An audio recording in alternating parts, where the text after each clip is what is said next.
মালিক, তুমি আজকে আমাকে আনছো, তাহলে খেয়ে নাও। প্রচুর গরম চলছে বাইরে, প্রচুর।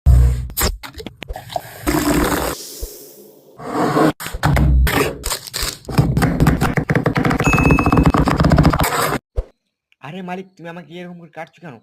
তুমি কি আমাকে খাবে না নাকি?